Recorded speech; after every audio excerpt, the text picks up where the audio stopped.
Hi hello ನಮಸ್ತೆ welcome to my YouTube channel. ಎಲ್ಲರೂ ಹೇಗಿದ್ದೀರಾ? ಎಲ್ಲರೂ ತುಂಬ ಚೆನ್ನಾಗಿದ್ದೀರಾ ಅಂತ ಅಂದ್ಕೊಂಡು ನೋಡಿರಿ ಸ್ನೇಹಿತರೆ, ನಾವು ಕೂಡ ಸೂಪರ್ ಆಗಿದ್ದೀವಿ ನೋಡಿರಿ.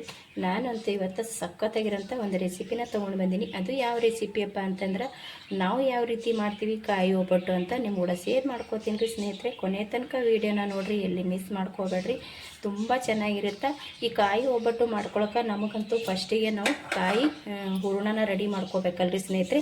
ಈ ಕಾಯಿ ಹೂರಣನ ರೆಡಿ ಮಾಡ್ಕೊಳಕ್ಕೆ ಏನೆಲ್ಲ ಬೇಕು, ಹೆಂಗೆ ರೆಡಿ ಮಾಡ್ಕೋತೀನಿ ಅಂತ ನೋಡಿರಿ, ಕೊನೆ ತನಕ ನೋಡಿರಿ. ಯಾಕಂದ್ರೆ ನಾನು ಹೂರಣ ರೆಡಿ ಮಾಡಬೇಕಾದ್ರೆ ಮತ್ತೊಂದು ಇದಕ್ಕೆ ನಾನು ಒಂದು ಐಟಮ್ನ ಸೇರಿಸ್ಕೋತೀನಿ ರೀ, ಎಲ್ಲಿ ಮಿಸ್ ಮಾಡ್ಕೋಬೇಡ್ರಿ. ನಾವು ಹಾಗೆ ಮಾಡ್ಕೊಂಡೇವಪ್ಪ ಅಂತಂದ್ರೆ ತುಂಬ ಇದು ಆಗಿಬಿಡ್ತದೆ. ಇದಕ್ಕೊಂದು ಇನ್ನೊಂದು ಐಟಮ್ನ ಸೇರಿಸಿ ಮಾಡ್ತಾ ಇರ್ತೀನಿ. ಕೊನೆ ತನಕ ವಿಡಿಯೋ ನೋಡಿರಿ, ಎಲ್ಲಿ ಸ್ಕಿಪ್ ಮಾಡ್ದೇನೆ. ಬನ್ನಿ ಇವಾಗ ಹೋಗಿ ನೋಡ್ಕೊಂಡು ಬರೋಣ ಯಾವ ರೀತಿ ಕಾಯಿ ಒಬ್ಬಟ್ಟು ನಮ್ಮ ಮನೆಯೊಳಗೆ ಮಾಡ್ತೀವಿ ಅಂತ ಸ್ನೇಹಿತರೆ. ಹೊಸಬ್ರು ನೋಡ್ತಾ ಇದ್ದೀರಪ್ಪ ಅಂದ್ರೆ ಪ್ಲೀಸ್ ಚಾನಲ್ನ ಸಬ್ಸ್ಕ್ರೈಬ್ ಮಾಡಿಕೊಂಡು ಸಪೋರ್ಟ್ ಮಾಡಿರಿ. ಹಾಗೆ ಶೇರ್ ಕಮೆಂಟ್ ಲೈಕ್ ಮಾಡಿರಿ, ಪ್ಲೀಸ್ ಸಪೋರ್ಟ್ ಮಾಡಿ ಸ್ನೇಹಿತರೆ. ಬನ್ನಿ ಇವಾಗ ತಡ ಮಾಡದೆ ಹೋಗಿ ನೋಡ್ಕೊಂಡು ಬರೋಣ ಕಾಯಿ ಒಬ್ಬಟ್ಟು.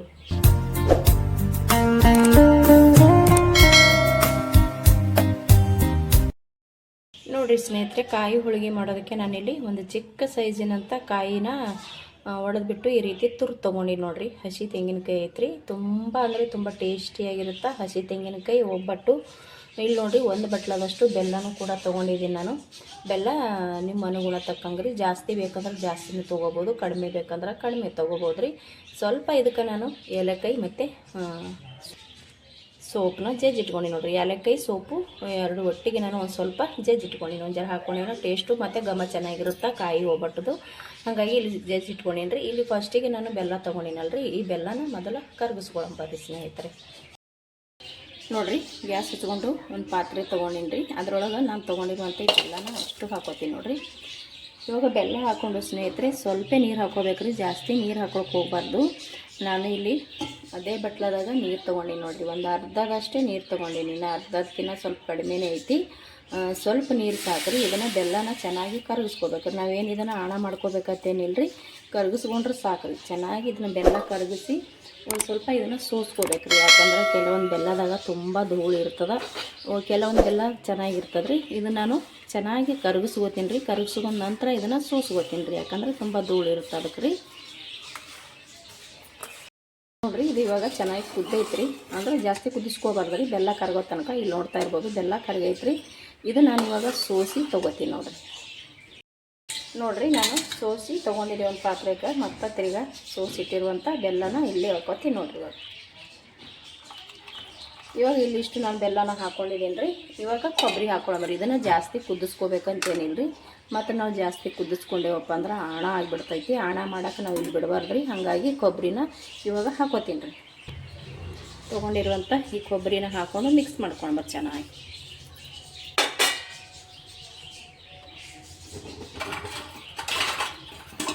ಇದನ್ನು ಇವಾಗ ಸ್ವಲ್ಪ ಮಿಕ್ಸ್ ಮಾಡ್ಕೊಂಡು ತೊಗೊಳ್ಳೋಣ.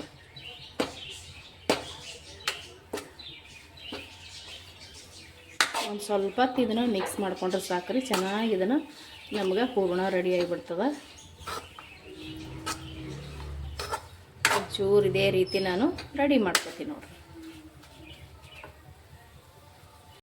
ನೋಡ್ರಿ. ಇದನ್ನು ನಾನು ಚೆನ್ನಾಗಿ ಇವಾಗ ಮಿಕ್ಸ್ ಮಾಡ್ಕೊಂಡ ಸ್ನೇಹಿತರೆ. ಇದನ್ನು ಮಿಕ್ಸ್ ಮಾಡ್ಕೊಂಡು ಬಳಕ ನೋಡಿರಿ, ಇದನ್ನು ಮಿಕ್ಸ್ ಮಾಡ್ಕೊಂಡು ಬಳಕ ನಮ್ಗೆ ಇಲ್ಲಿ ಹೂರಣ ಕರೆಕ್ಟಾಗಿ ಸಿಗಂಗಿಲ್ಲ ರೀ. ಯಾಕಂದ್ರೆ ನಾವು ಇಲ್ಲಿ ಕೊಬ್ಬರಿನ ತುರ್ದು ತೊಗೊಂಡಿನಲ್ರಿ.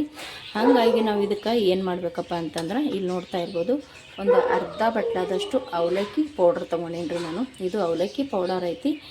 ಇದ್ರೊಳಗೆ ಅವಲಕ್ಕಿ ಪೌಡ್ರ್ ಹಾಕ್ಕೊಂಡಿವಂದ್ರೆ ಚೆನ್ನಾಗಿ ಇದನ್ನು ಸಟ್ ಆಗಿಬಿಡ್ತದೆ ರೀ. ಅಂದ್ರೆ ನಮ್ಗೆ ಹೂರಣ ಥರ ಸಿಗ್ತದೆ ರೀ. ನಿಮ್ಗೆ ಅವಲಕ್ಕಿ ಇಷ್ಟ ಇಲ್ಲ ಅಂದ್ರೆ ಸ್ನೇಹಿತರೆ, ನೀವು ಇದಕ್ಕೆ ಚಿರೋಟಿ ರವೆ ಅಥವಾ ಬಾಂಬೆ ರವೆ ಹೇಳ್ತೀವಿ ಅಂದ್ರೆ ಅದನ್ನು ಹಾಕ್ಕೋಬೋದು. ಅದು ಬೇಡ ಅಂದ್ರೆ ಮತ್ತು ಗೋಧಿ ಹಿಟ್ಟಂತೂ ಮನೆಯಲ್ಲಿ ಇದ್ದೇ ಇರುತ್ತೆ ನೋಡಿರಿ, ಗೋಧಿ ಹಿಟ್ಟು ಕೂಡ ಸೇರಿಸ್ಕೋಬೋದು ರೀ. ಇದು ಯಾಕೆ ಹಾಕ್ಕೊಳ್ಳೋದಪ್ಪ ಅಂದ್ರೆ ಈ ಹೂರಣ ನಮ್ಗೆ ಕರೆಕ್ಟಾಗಿ ಸಿಗಲಿ ಅಂಥೇಳಿ ಅಷ್ಟೇ ರೀ, ಬೇರೆ ಅದಕ್ಕೂ ಇಲ್ಲ. ಇದನ್ನು ಸ್ವಲ್ಪ ಹಾಕ್ಕೊಂಡಿವಂದ್ರೆ ಕರೆಕ್ಟಾಗಿ ನಮ್ಗೆ ಬ್ಯಾಳಿ ಒಬ್ಬಟ್ಟು ಮಾಡೋ ಟೈಮ್ನಾಗ ನಮ್ಗೆ ಹೂರಣ ಸಿಗುತ್ತಲ್ಲ ರೀ, ಆ ರೀತಿ ಇದು ಹೂರಣ ನಮ್ಗೆ ಸಿಗ್ತೈತೆ ರೀ. ಹಾಗಾಗಿ ಇದು ಬಿಡಿ ಬಿಡಿಯಾಗಿರಬಾರ್ದು, ಕೊಬ್ಬರಿ ಕರೆಕ್ಟಾಗಿ ಹೊಂದ್ಕೋಬೇಕಂತೇಳಿ ಇದಕ್ಕೆ ನಾನು ಅವಲಕ್ಕಿ ಸೇರಿಸಿದ್ದೀನಿ. ನಾನು ಹೇಳಿದ್ನಲ್ರಿ, ಅವಲಕ್ಕಿ ಬೇಡ ಅಂದ್ರೆ ಗೋಧಿ ಹಿಟ್ಟು ಕೂಡ ಹಾಕೋಬೋದು, ರವೆ ಕೂಡ ಹಾಕೋಬೋದು. ನೋಡಿರಿ ಇವಾಗ ಹೆಂಗೆ ಇಲ್ಲಿ ಕರೆಕ್ಟಾಗಿ ಸಟ್ಟಿಗೆ ರೆಡಿ ಆಗ್ತಾಯಿದೆ, ತುಂಬ ಚೆನ್ನಾಗತ್ತಾರೆ. ಇದನ್ನು ಸ್ವಲ್ಪ ನಾವು ಇದೇ ರೀತಿ ರೆಡಿ ಮಾಡಿಕೊಂಡು ತೊಗೋತೀವಿ ನೋಡಿರಿ. ಇಷ್ಟೇ ರೀ, ಒಂದು ಸ್ವಲ್ಪ ನಾವು ಇದನ್ನು ಕುದಿಸ್ಕೊಂಡ್ರೆ ಸಖತ್ತಾಗಿ ರೆಡಿ ಆಗ್ತದೆ ಹೂರಣ. ನೋಡಿರಿ ಸ್ನೇಹಿತರೆ, ಈ ರೀತಿ ನನಗೆ ರೆಡಿ ಆಯ್ತು ನೋಡಿ. ಹೂರಣ ಅಂತೂ ಸಖತ್ತಾಗಿ ಬಂತು ನೋಡಿ. ಆರಾಮಾಗಿ ಇವಾಗ ಕಾಯಿ ಒಬ್ಬಟ್ಟನ್ನ ರೆಡಿ ಮಾಡ್ಕೋಬೋದು ನೋಡಿರಿ ಸ್ನೇಹಿತರೆ. ಇಲ್ಲಿ ನಾವು ಏನಾರ ಸ್ವಲ್ಪ ಅವಲಕ್ಕಿ ಅಥವಾ ಬಾಂಬೆ ರವೆ ಗೋಧಿ ಹಿಟ್ಟು ಹಾಕೊಲಿಲ್ಲಪ್ಪ ಅಂದರೂ ಕೂಡ ಮಾಡ್ಕೋಬೋದ್ರಿ. ಅವಾಗ ಏನಾಗಿಬಿಡ್ತದಪ್ಪ ಅಂತಂದ್ರೆ ನಾವು ಜಾಸ್ತಿನ ಇದನ್ನು ಕುದಿಸ್ಕೋಬೇಕಾಗ್ತದೆ ರೀ. ನಾವು ಎಷ್ಟು ಜಾಸ್ತಿ ಕುದಿಸ್ಕೋತೀವಿ ಅಷ್ಟು ಜಾಸ್ತಿ ಏನಾಗಿಬಿಡ್ತದ ಬೆಲ್ಲನ ಆಣ ಆಲಕ್ಕೆ ಸ್ಟಾರ್ಟ್ ಆಗ್ತದೆ ರೀ. ಅಂದ್ರೆ ಇಲ್ಲಿ ನಮಗೆ ಹೂರ್ಣ ತುಂಬ ಗಟ್ಟಿಯಾಗಿ ಸಿಗ್ತದೆ, ಅಂದ್ರೆ ಬಿರುಸಾಗಿ ಸಿಗ್ತದೆ ರೀ. ಈ ರೀತಿ ಸ್ಮೂತಾಗಿ ಮೆತ್ತಗಾಗಿ ನಮಗೆ ಹೂರ್ಣ ರೆಡಿ ಆಗಂಗಿಲ್ಲ ರೀ. ನಾವೇನು ಹಾಕೊಲಾರ್ದೇ ಮಾಡ್ಕೊಳಕ್ಕೆ ಹೋದ್ರೆ ಏನಾಗ್ಬಿಡ್ತದೆ, ಬೆಲ್ಲನ ಆಣ ಆಗಿಬಿಡ್ತದೆ, ಕೊಬ್ಬರಿ ಎಲ್ಲ ಬಿಡಿ ಬಿಡಿ ಆಗಿಬಿಟ್ಟಿರ್ತದೆ ರೀ. ಅದಕ್ಕೋಸ್ಕರ ನಾವಿಲ್ಲಿ ಸ್ವಲ್ಪ ಅವಲಕ್ಕಿ ಅಥವಾ ರವೆ ಅಥವಾ ಗೋಧಿ ಹಿಟ್ಟು ಏನಾದರೂ ಸ್ವಲ್ಪ ಒಂದು ಅರ್ಧಕ್ಕಿಂತ ಕಡಿಮೆನೇ, ಇವಾಗ ಚಿಕ್ಕ ಸ್ಪೂನ್ ಇರುತ್ತಲ್ಲ ರೀ, ಅದರಲ್ಲಿ ಒಂದು 3 ಸ್ಪೂನ್ ಆಗಷ್ಟು ಹಾಕ್ಕೊಂಡೇವು ಅಂದ್ರೆ ಸಾಕ್ರಿ. ನಮಗಿಲ್ಲಿ ಕೊಬ್ಬರಿ ಈ ರೀತಿ ಹೊಂದ್ಕೊಂಡ್ಬಿಡ್ತೈತಿ. ನಮಗೆ ಆಲ್ರೆಡಿ ಈ ರೀತಿ ಆಯ್ತಪ್ಪ ಅಂದ್ರೆ ಚೆನ್ನಾಗಿ ನಾವು ಇದನ್ನು ಹೂರಣ ಕೂಡ ರೆಡಿ ಮಾಡ್ಕೋಬೋದು ರೀ. ಅಷ್ಟು ಚೆನ್ನಾಗಿ ಬರ್ತದೆ. ಮತ್ತು ನಾವು ಬರೀ ಬೆಲ್ಲನೇ ಹಾಕ್ಕೊಂಡು ಮಾಡ್ಕೊಂಡೇವು ಅಂದ್ರೆ ಬೆಲ್ಲ ನಮಗೆ ಆಣಾಲಕ್ಕೆ ಸ್ಟಾರ್ಟ್ ಆಗಿಬಿಡ್ತದೆ ರೀ. ಅದಕ್ಕೆ ಇದ್ರೊಳಗೆ ಅವಲಕ್ಕಿ ರವೆ ಗೋಧಿ ಹಿಟ್ಟು ಮಿಕ್ಸ್ ಮಾಡ್ಕೋಬೇಕು ನೋಡಿ. ಯಾವುದಾದ್ರೂ ಒಂದು 3 ಸ್ಪೂನು ಮಿಕ್ಸ್ ಮಾಡ್ಕೊರಿ. ಇದು ಇವಾಗ ರೆಡಿ ಐತ್ರಿ. ನಾನು ಗ್ಯಾಸ್ ಬಂದ್ ಮಾಡಿಕೊಂಡು ಇದನ್ನು ಅನ್ಕತಕ್ಕ ಎತ್ತಿಡ್ತೀನಿ ರೀ, ಯಾಕಂದ್ರೆ ಸ್ವಲ್ಪ ತಣ್ಣಗಾಗಬೇಕಲ್ರಿ. ನಾನಿವಾಗ ಗ್ಯಾಸ್ ಬಂದ್ ಮಾಡ್ಕೊಂಡಿರಿ ಸ್ನೇಹಿತರೆ. ಇದನ್ನು ಸೈಡಿಗೆ ಎತ್ತಿಟ್ಬಿಡಮ್ರಿ. ಒಂದು ಪ್ಲೇಟಿಗೆ ಹಾಕ್ಕೊಂಡು ಎತ್ತಿಟ್ಬಿಡ್ತೀನಿ. ತಣ್ಣಗಾದ ನಂತರ ಇದನ್ನು ನಾವು ಉಂಡೆಗಳು ಚಿಕ್ಕ ಚಿಕ್ಕ ಉಂಡೆಗಳು ಮಾಡಿಕೊಂಡು ಒಬ್ಬಟ್ಟನ್ನ ಮಾಡಮತ್ರಿ. ನೋಡ್ರಿ, ನಾ ಕೆಳಗೆ ಇಳಿಸ್ಕೊಂಡೆ, ಗ್ಯಾಸಿನ ಮೇಲೆ ಇಳಿಸ್ಕೊಂಡ ನಂತರ ಇದಕ್ಕೆ ನಾನು ಇಲ್ಲೇನು ಮಾಡ್ಕೊತೀನಿ, ಸೋಪು ಮತ್ತು ಏಲಕ್ಕಾಯಿ ನಾನು ಜೇಜಿ ತೊಗೊಂಡಿದ್ದು ನೋಡಿರಿ. ಅದನ್ನು ತೊಗೊಂಡು ಚೆನ್ನಾಗಿ ಇದನ್ನು ಎಲ್ಲ ಕಡೆ ಹೊಂದಂಗೆ ಮಿಕ್ಸ್ ಮಾಡ್ಕೊಳಂಬ್ರಿ. ಏಲಕ್ಕಾಯಿ ಸೋಪು ಹಾಕ್ಕೊಂಡೆ ಅಂದ್ರೆ ಸಖತ್ ಘಮ ಬರ್ತದೆ ಒಬ್ಬಟ್ಟದು. ಹಾಗಾಗಿ ನಾನಿಲ್ಲಿ ಸೇರಿಸ್ಕೊಳ್ಕತ್ತೀನಿ ರೀ. ನೋಡ್ತಾ ಇರ್ಬೋದು, ಇಲ್ಲಿ ಎಲ್ಲನೂ ಮಿಕ್ಸ್ ಮಾಡ್ಕೊಂಡು ತೊಗೋತೀನಿ ನೋಡ್ರಿ. ಹಿಟ್ಟು ಕೂಡ ನಾವು ಮುಂಚೆನೇ ನಾದಿಟ್ಕೊಂಡಿದ್ದೆ ರೀ. ತುಂಬ ತಿಳಿಯಾಗಿ ಅಂದ್ರೆ ಅಳಸಾಗಿನೂ ನಾದ್ಕೊಳ್ಳೋದು ಬೇಡ್ರಿ, ತುಂಬ ಗಟ್ಟಿಯಾಗಿನೂ ನಾದ್ಕೊಳ್ಳೋದು ಬೇಡ್ರಿ. ಇವಾಗ ಇಲ್ಲಿ ಈ ರೀತಿ ಇದ್ರೆ ಸಾಕು ನೋಡಿರಿ. ನಮ್ಗೆ ಈ ರೀತಿ ಹಿಟ್ಟಿದ್ರೆ ಸಾಕು. ಕೆಲವರು ತುಂಬಾ ತಿಳಿಯಾಗಿ ಅಂದ್ರೆ ಅಳಸಾಗಿ ನಾವು ಮಾಡ್ಕೊತಾರೆ, ಹಂಗೂ ಮಾಡ್ಕೋಬೋದು. ಇಲ್ಲಿ ನಾ ಈ ರೀತಿ ಗಟ್ಟಿಯಾಗಿ ಮಾಡ್ಕೊಂಡಿನಿ ರೀ. ಕಾಯಿ ಹೋಳಿಗೆಗೆ ಹಿಂಗೂ ಮಾಡ್ಕೋಬೋದು. ತುಂಬ ಗಟ್ಟಿ ಅಂದ್ರೆ ಗಟ್ಟಿ ಅಲ್ರಿ. ಇಲ್ಲಿ ನೋಡ್ತಾ ಇರ್ಬೋದು, ಈ ರೀತಿ ಇದ್ರೆ ಸಾಕು ನೋಡಿರಿ. ಇದು ಇವಾಗ ರೆಡಿ ಆಗೈತಿ, ಮೆತ್ತಗೆ ಆಗೈತೆ ರೀ. ಇಲ್ಲಿ ನಾವು ಮುಂಚೆನೇ ಮಾಡಿ ಇಟ್ಟಿರುವಂಥ ಕಾಯಿ ಹೋಳಿಗೆ ಮಾಡ್ಲಿಕ್ಕೆ ಹೂರಣ ರೆಡಿ ಮಾಡ್ಕೊಂಡಿದ್ದೀವಲ್ಲ ರೀ. ಇದನ್ನು ನೋಡಿರಿ, ಸ್ವಲ್ಪ ದೊಡ್ಡ ಸೈಜ್ ಬೇಕಂದ್ರೆ ದೊಡ್ಡ ಸೈಜ್ ಅಥವಾ ಚಿಕ್ಕ ಸೈಜ್ ಬೇಕಪ್ಪ ಅಂದ್ರೆ ಚಿಕ್ಕ ಸೈಜ ನಾವಿಲ್ಲಿ ಲಾಡುನ ಮಾಡಿ ಇಟ್ಕೊಳ್ಳಮ್ರಿ. ಸ್ವಲ್ಪ ಮಾಡಿ ಇಟ್ಕೊಂಡೇವಂದ್ರೆ ಬೇಗನೆ ಆಗುತ್ತೆ. ಹಂಗೇನೆ ಮಾಡ್ಕೊಳಕ್ಕೆ ಹೋದ್ರೆ ಸ್ವಲ್ಪ ಇದು ಆಗುತ್ತೆ ರೀ. ಹಾಗಾಗಿ ಈ ರೀತಿ ನಾವು ನಮ್ಗೆ ಎಷ್ಟು ಬೇಕು ನೋಡಿಕೊಂಡು ಸೈಜ್ನಾಗ ದೊಡ್ಡ ಅಥವಾ ಚಿಕ್ಕ ಮಾಡಿಕೊಂಡು ರೆಡಿ ಮಾಡ್ಕೊಂಡು ತೊಗೋತೀನಿ ನೋಡಿರಿ ಇಲ್ಲಿ ನೋಡಿರಿ. ನಾನು ಇಷ್ಟು ಇಲ್ಲಿ ಲಾಡುನ ತೊಗೊಂಡೆ, ಕಟ್ಟಿ ತೊಗೊಂಡೆ ನೋಡಿರಿ. ಇವಾಗ ಒಬ್ಬಟ್ಟನ್ನ ಶುರು ಮಾಡಂಬಾರಿ ಸ್ನೇಹಿತರೆ. ನೋಡಿರಿ, ನಾನಿಲ್ಲಿ ಬಾಳೆ ಎಲೆ ತೊಗೊಂಡಿದ್ದೀನಿ ರೀ. ಬಾಳೆ ಎಲೆ ಮ್ಯಾಗ ಮಾಡೋದು ಬೇಡ ಅಂದ್ರೆ ನೀವು ಮಾಮೂಲಾಗಿ ತಗಡ ತೊಗೋತೀಯ ನೋಡಿರಿ, ಹೋಳಿಗೆ ಮಾಡ್ತೀವಿ ಅದ್ರ ಮ್ಯಾಗೂ ಕೂಡ ಮಾಡ್ಕೋಬೋದು. ನಾನಿಲ್ಲಿ ಬಾಳೆ ಎಲೆ ತೊಗೊಂಡಿದ್ದೀನಿ. ಬಾಳೆ ಎಲೆ ಮ್ಯಾಗ ಯಾವ ರೀತಿ ಮಾಡ್ತೀವಿ ಅಂತ ತೋರಿಸ್ತೀನಿ ನೋಡಿರಿ. ಇಲ್ಲಿ ಒಂದು ಸ್ವಲ್ಪ ನಾನು ಕಣಕ ತೊಗೊಂಡಿನಿ ನೋಡಿರಿ. ಇಲ್ಲಿ ಈ ಕಣಕ ತೊಗೊಂಡು ನಾವು ಮಾಮೂಲಿಯಾಗಿ ಬೇಳೆ ಹೋಳಿಗೆ ಮಾಡ್ಕೊತೀವಿ ನೋಡಿರಿ, ಅದೇ ರೀತಿನೇ ನಾವಿಲ್ಲಿ ತುಂಬಿಕೊಂಡು ರೆಡಿ ಮಾಡ್ಕೊಳ್ಳೋದ್ರಿ. ಇವಾಗ ಇಲ್ಲಿ ಒಂದು ಲಾಡುನ ತೊಗೊಂಡು ಕೊಬ್ಬರಿ ಲಾಡುನ ತೊಗೊಂಡೆ, ಹೂರಣ ತೊಗೊಂಡೆ ನೋಡಿರಿ. ಈ ರೀತಿ ತುಂಬ್ಕೊಂಡಿನಿ. ತುಂಬ ಸಿಂಪಲ್ಲಾಗಿ ಮಾಡ್ಕೋಬೋದು ಸ್ನೇಹಿತರೆ. ತುಂಬ ಟೇಸ್ಟಿಯಾಗಿ ಕೂಡ ಇರುತ್ತೆ. ಟೇಸ್ಟ್ ಅಂತೂ ಅದ್ಭುತವಾಗಿರುತ್ತೆ. ಅದ್ರಾಗ ಬೇರೆ ನಾವು ಹಸಿಕಾಯಿನ ತೊಗೊಂಡು ಮಾಡಿದ್ದೀವಲ್ರಿ, ಅಂದರೆ ಹಸಿ ತೆಂಗಿನಕಾಯಿ ತೊಗೊಂಡು ಮಾಡಿದ್ದೀವಲ್ರಿ, ತುಂಬ ಚೆನ್ನಾಗಿರುತ್ತೆ ನೋಡಿ. ಈ ರೀತಿ ನಾನು ರೆಡಿ ಮಾಡ್ಕೊಂಡೆ ನೋಡಿರಿ. ಇವಾಗ ಇಲ್ಲಿ ಸ್ವಲ್ಪ ಬಾಳೆ ಎಲೆಗೆ ಆಲ್ರೆಡಿ ಸ್ವಲ್ಪ ಎಣ್ಣೆ ಹಚ್ಚಿನಿ ರೀ. ಇನ್ನೊಂದು ಚೂರು ಎಣ್ಣೆ ಹಚ್ಚಿಬಿಟ್ಟು ಇದನ್ನು ನೀಟಾಗಿ ನಾವು ಇದನ್ನು ಈ ರೀತಿ ತೊಗೊಳಮ್ರಿ. ನಿಮಗೆ ದೊಡ್ಡ ಸೈಜ್ ಬೇಕಪ್ಪ ಅಂದ್ರೆ ಬಾಳೆ ಎಲೆನ ಸ್ವಲ್ಪ ದೊಡ್ಡ ಸೈಜ್ ತೊಗೋರಿ.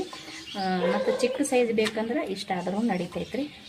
ಕೆಲವೊಮ್ಮೆ ದೊಡ್ಡೂ ಮಾಡ್ಕೋತೀವಿ, ಕೆಲವೊಮ್ಮೆ ಚಿಕ್ಕ ಸೈಜ್ ಹೋಳಿಗೆನೂ ಮಾಡ್ಕೋತೀವಿ. ನಮಗೆ ಹೆಂಗಿರ್ತವೆ ಹಂಗೆ ಮಾಡ್ಕೊಳ್ಳೋದು ನೋಡಿ. ಕೆಲವರು ದೊಡ್ಡ ಇಷ್ಟಪಡ್ತಾರೆ, ಇನ್ನು ಕೆಲವರು ಚಿಕ್ಕ ಚಿಕ್ಕ ಸೈಜ್ ಇರೋಂಥದ್ದು ಇಷ್ಟಪಡ್ತಾರೆ. ನಮಗೆ ಯಾವ ರೀತಿ ಬೇಕು ಆ ರೀತಿ ಇದನ್ನು ರೆಡಿ ಮಾಡ್ಕೊಳ್ಳೋದು ನೋಡಿರಿ. ಈ ರೀತಿ ನಾನಿಲ್ಲಿ ಸ್ವಲ್ಪ ಚಿಕ್ಕ ಸೈಜ್ನಾಗೆ ಮಾಡ್ಕೊಳ್ಕತ್ತೀನಿ ರೀ. ದೊಡ್ಡ ಬೇಕಪ್ಪ ಅಂದ್ರೆ ಬಾಳೆ ಎಲೆನೂ ದೊಡ್ಡ ತೊಗೊಳೋದ್ರಿ, ದೊಡ್ಡ ಆಗಿರ್ತಾವೆ. ಬಾಳೆ ಎಲೆನೇ ಬೇಡಪ್ಪ ಅಂತಂದ್ರೆ ನಾವು ತಗಡದ ಮ್ಯಾಗೆ ಮಾಡ್ಕೋಬೋದು ರೀ, ಅದನ್ನು ಕೂಡ ಚೆನ್ನಾಗಿ ಬರ್ತದೆ ನೋಡಿಲಿ. ಈ ರೀತಿ ನಾನು ಇದನ್ನು ಸೀಡಿ ತೊಗೊಂಡಿನಿ ನೋಡಿ. ಇಷ್ಟ ಆದ್ರೆ ಸಾಕ್ರಿ, ಯಾಕಂದ್ರೆ ಬಾಳೆ ಎಲೆಯಲ್ಲಿ ಚಿಕ್ಕದು ತೊಗೊಂಡಿನಲ್ರಿ, ಹಾಗಾಗಿ ನನಗಿಲ್ಲಿ ಚಿಕ್ಕದೇ ಮಾಡ್ಕೊಳಕ್ಕಾಗ್ತದೆ. ಹಾಗಾಗಿ ನಾನಿಲ್ಲಿ ಚಿಕ್ಕದು ಮಾಡಿ ತೊಗೊಂಡಿನಿ. ಗ್ಯಾಸಿನ ಮ್ಯಾಗಂತೂ ನಾನು ತವಾ ಇಟ್ಟಿನಿ ರೀ. ತವಾ ಇಟ್ಟು ಸ್ವಲ್ಪ ಎಣ್ಣೆನ ಹಾಕಿದ್ದೀನಿ ಅದಕ್ಕೆ. ಇವಾಗ ಅದಕ್ಕೆ ನಾನು ಏನು ಮಾಡ್ತೀನಿ, ರೆಡಿ ಮಾಡಿ ಇಟ್ಕೊಂಡಿರುವಂಥ ಹೋಳಿಗೆನ ಹಾಕೊಂಡು ಒಂಚೂರು ಅದಕ್ಕೆ ನಾನು ಎಣ್ಣೆ ಹಚ್ಕೋತೀನಿ. ಇದು ನಾವು ಬಾಳೆ ಎಲೆನೇ ಹಾಕೋಬೇಕಂತೇನಿಲ್ಲ ರೀ, ಕೈಯಿಂದ ಕೂಡ ಹಾಕೋಬೋದು. ನೋಡಿ ಸ್ವಲ್ಪ ಎಣ್ಣೆ ಹಚ್ಕೊಂಡೆ ತವಕ ನೋಡಿ. ಬಾಳೆ ಎಲೆ ಸಮೇತ ಒಯ್ದು ಹಾಕ್ಬೇಕಂತೇನಿಲ್ಲ ರೀ, ಈ ರೀತಿ ನಾವು ಆರಾಮಾಗಿ ತೊಗೊಂಡು ಹಾಕ್ಕೋಬೋದು ನೋಡಿ. ಇವಾಗ ನೋಡ್ರಿ ಇಲ್ಲಿ ಇದನ್ನು ನಾನು ತವದಾಗ ಹಾಕೋತೀನಿ ನೋಡಿ. ತವಾಕು ಒಂದು ಸ್ವಲ್ಪ ನಾನು ಎಣ್ಣೆ ಹಚ್ಚಿ ಇಟ್ಟಿದ್ದೆ ನೋಡ್ರಿ, ಇಲ್ಲಿ ಹಾಕೋತೀನಿ ಸ್ನೇಹಿತರೆ. ಎಣ್ಣೆ ಇಷ್ಟ ಇಲ್ಲ ಅಂದ್ರೆ ಒಂದು ಚೂರು ನೀವು ತುಪ್ಪ ಹಚ್ಕೊಂಡು ಕೂಡ ಮಾಡ್ಕೊರಿ. ತುಂಬ ಅಂದರೆ ತುಂಬ ಟೇಸ್ಟ್ ಆಗುತ್ತಾ, ತಿನ್ನಕ್ಕಂತೂ ಮಕ್ಕಳಿಗೆ ಆಗಿರ್ಬೋದು ದೊಡ್ಡವ್ರಿಗಾಗಿರ್ಬೋದು ತುಂಬ ಇಷ್ಟ ಆಗುತ್ತಾ. ಇಲ್ಲ ನಾನು ಸ್ವಲ್ಪ ಮೇಲ್ಗಡೆ ಎಣ್ಣೆ ಹಚ್ಕೊಳಕತ್ತೀನಿ ರೀ. ಎಣ್ಣೆ ಇಷ್ಟ ಇಲ್ಲ ಅನ್ನೋರು ತುಪ್ಪ ಕೂಡ ಹಚ್ಕೊರಿ, ಚೆನ್ನಾಗಿ ಟೇಸ್ಟ್ ಬರುತ್ತಾ ನೋಡಿರಿ. ಇದನ್ನು ಇವಾಗ ತಿರುಗಿ ಹಾಕೋಣ ನೋಡಿ ಸ್ನೇಹಿತರೆ. ಇನ್ನೊಂದು ಏನಪ್ಪ ಅಂತಂದ್ರೆ ಇದಕ್ಕೆ ನಾವು ಎಷ್ಟು ಗರಿಯಾಗಿ ತೊಗೋತೀವಿ ಕಾಯಿ ಹೋಳಿಗೆ ಅಷ್ಟು ಟೇಸ್ಟ್ ಜಾಸ್ತಿ ಆಗುತ್ತೆ ನೋಡಿರಿ. ನಾವು ಇದನ್ನು ಮಿದು ಮಾಡ್ಕೊಳ್ಳೋಕ್ಕಿಂತ ನಾವು ಗರಿಯಾಗಿ ಬಿಸಿ ಮಾಡ್ಕೋಬೇಕ್ರಿ, ಅಂದರೆ ಗರಿಯಾಗಿ ತೊಗೋಬೇಕು. ಸಖತ್ತಂದ್ರೆ ಸಖತ್ ಟೇಸ್ಟ್ ಇರುತ್ತೆ. ಒಂದು ಸಲ ಟ್ರೈ ಮಾಡಿರಿ ಸ್ನೇಹಿತರೆ, ನೀವು ಖಂಡಿತ ಇಷ್ಟಪಡ್ತೀರಾ. ಇವಾಗ ನಾನಿಲ್ಲಿ ಸ್ವಲ್ಪ ಗರಿಯಾಗಿ ಇದನ್ನು ಫ್ರೈ ಮಾಡ್ಕೊತೀನಿ ನೋಡಿ. ಅದು ನಿಮ್ಮ ಇಷ್ಟ ರೀ, ನೀವು ಗರಿಯಾಗಿನೂ ಫ್ರೈ ಮಾಡ್ಕೋಬೋದು, ಅಥವಾ ಸ್ಮೂತ್ ಬೇಕು ಮಾಮೂಲಿಯಾಗಿ ಮೆತ್ತು ಬೇಕಂದ್ರೆ ನೀವು ಮೆತ್ತಗೂ ಕೂಡ ಬೇಗ ತಿರುಗಿ ಹಾಕಿ ಹಂಗೂ ಕೂಡ ರೆಡಿ ಮಾಡ್ಕೋಬೋದು ರೀ. ಇಲ್ಲಿ ನಾನು ಒಂದು ಸ್ವಲ್ಪ ಇದೇ ರೀತಿ ಗರಿಯಾಗಿ ಬೇಯಿಸಿ ತೊಗೋತೀನಿ ನೋಡಿರಿ. ನೋಡಿರಿ ಇದು ಸಖತ್ತಾಗಿ ರೆಡಿ ಆಯಿತು. ಇವಾಗ ಇದನ್ನು ನಾನು ತಕ್ಕೊಂಡು ನಾನು ಇನ್ನೊಂದು ಕೂಡ ನಿಮಗೆ ಮಾಡಿ ತೋರಿಸ್ತೀನಿ ನೋಡಿರಿ. ಇದು ನಾನು ಇವಾಗ ಒಂದು ಬಾಳೆ ಎಲೆಗೆ ಹಾಕೊಳ್ಳಂಬರ್ರಿ ನೋಡಿರಿ. ನಾನಿಲ್ಲಿ ಬಾಳೆ ಎಲೆ ತೊಗೊಂಡಿದ್ದೀನಿ ರೀ, ಬಾಳೆ ಎಲೆ ಒಳಗೆ ಹಾಕ್ಕೊಂಡು ನೋಡಿರಿ. ನಾನಿಲ್ಲಿ ಮತ್ತೊಂದು ಕಣಕನ ತೊಗೊಂಡು ಒಂದು ಸ್ವಲ್ಪ ಇವಾಗ ಮತ್ತೆ ತುಂಬಿಕೊಂಡು ಮಾಡೋಣ ನೋಡಿರಿ. ಇವಾಗ ಒಂದು ನಾನಿಲ್ಲಿ ಮುಂಚೆನೇ ರೆಡಿ ಮಾಡಿ ಇಟ್ಟಿರುವಂಥ ಕೊಬ್ಬರಿ ಹೂರಣನ ತೊಗೊಂಡು ನೋಡಿರಿ. ಅದೇ ರೀತಿ ಸೇಮ್ ಮಾಡ್ಕೊಳ್ಳೋದು ನೋಡಿರಿ. ನಿಮಗೆ ಇಷ್ಟು ಸಣ್ಣ ಸೈಜ್ ಆದವಪ್ಪ ಅಂದ್ರೆ ನಾನು ಅವಾಗೆ ಹೇಳ್ದಂಗೆ ನೀವು ತಗಡದ ಮ್ಯಾಗ ಮಾಡ್ಕೊತೀವಲ್ಲ ರೀ ಮಾಮೂಲಿ ಹೋಳಿಗೆ, ಆ ರೀತಿ ಮಾಡ್ಕೊಬೋದು ನೋಡಿ. ಇಲ್ಲಿ ನಾನಿದು ಈ ರೀತಿ ರೆಡಿ ಮಾಡ್ಕೊಂಡ್ರಿ. ಇದಕ್ಕೆ ನಾನು ಮತ್ತೆ ಒಂದು ಚೂರು ಎಣ್ಣೆನ ಹಚ್ಕೋತೀನಿ ನೋಡಿ. ಬಾಳೆ ಎಲೆಗೆ ಒಂದು ಸ್ವಲ್ಪ ಎಣ್ಣೆ ಹಚ್ಕೊಂಡ್ರಿ. ಎಣ್ಣೆ ಹಚ್ಕೊಂಡು ತೀಡೋಣ. ಆವಾಗಲೇ ನಾನು ತಿಳ್ಕೊಂಡೆ ನೋಡಿ, ಅದೇ ರೀತಿ ತಿಳ್ಕೊಂಡ್ರೆ ರೆಡಿ ಆಗಿ ಹೋಗ್ತೈತಿ ನೋಡಿ. ಸಖತ್ತಾಗಿ ಬರ್ತಾವೆ ರೀ. ಒಂದು ಸ್ವಲ್ಪ ಭಾಳ ತಿಳು ಮಾಡ್ಕೊಳ್ಳೋಕ್ಕಿಂತ ಒಂದು ಸ್ವಲ್ಪ ನಾವು ಇದನ್ನು ಒಂಚೂರು ದಪ್ಪ ಸೈಜ್ ಮಾಡ್ಕೊಂಡ್ರೆ ಟೇಸ್ಟ್ ಚೆನ್ನಾಗಿರುತ್ತೆ. ಯಾಕಂದ್ರೆ ಅದ್ರಾಗ ಬೇರೆ ನಾನು ಇಲ್ಲಿ ಒಂಥರ ಗರಿಯಾಗಿ ತೊಗೊಳಕತ್ತೀನಿ ರೀ. ಟೇಸ್ಟ್ ಮಾತ್ರ ಚೆನ್ನಾಗಿರುತ್ತೆ. ಅದಕ್ಕೆ ತುಂಬ ತಿಳು ಮಾಡ್ಕೊಳಕ್ಕೆ ಹೋಗ್ಬಾರ್ದು, ಸ್ವಲ್ಪ ದಪ್ಪ ಇದ್ರೆ ಸಾಕು. ದಪ್ಪ ಅಂದ್ರೆ ಜಾಸ್ತಿ ದಪ್ಪನೂ ಬೇಡ್ರಿ, ಒಂದು ಸ್ವಲ್ಪ ತಿಂದ್ರೆ ಸಾಕು. ಇದು ಕೂಡ ರೆಡಿ ಆಯ್ತು ರೀ ಸ್ನೇಹಿತರೆ. ನಾನು ಗ್ಯಾಸಿಗೆ ಒಂದು ಚೂರು ಎಣ್ಣೆ ಹಚ್ಕೊಂಡು ರೀ. ಇದು ಕೂಡ ನಾನು ಕೈಯಿಂದನೇ ಹಾಕೋತೀನಿ ನೋಡಿ. ಬಾಳೆ ಎಲೆ ಬೇಕಂತೇನಿಲ್ಲ, ಹಿಂಗೇನು ಹಾಕ್ಕೋಬೋದು ನೋಡಿ. ಇದು ಇವಾಗ ಹಾಕಿ ಇದನ್ನು ಕೂಡ ನಾನು ಅದೇ ರೀತಿ ಗರಿಯಾಗಿ ಬೇಯಿಸಿ ತೊಗೋತೀನಿ ರೀ. ಇಲ್ಲಿರೋಂಥ ಎಲ್ಲ ಒಬ್ಬಟ್ಟನ್ನ ನಾನು ಇವಾಗ ಮಾಡಿ ತೊಗೋತೀನಿ ನೋಡಿರಿ ಸ್ನೇಹಿತರೆ.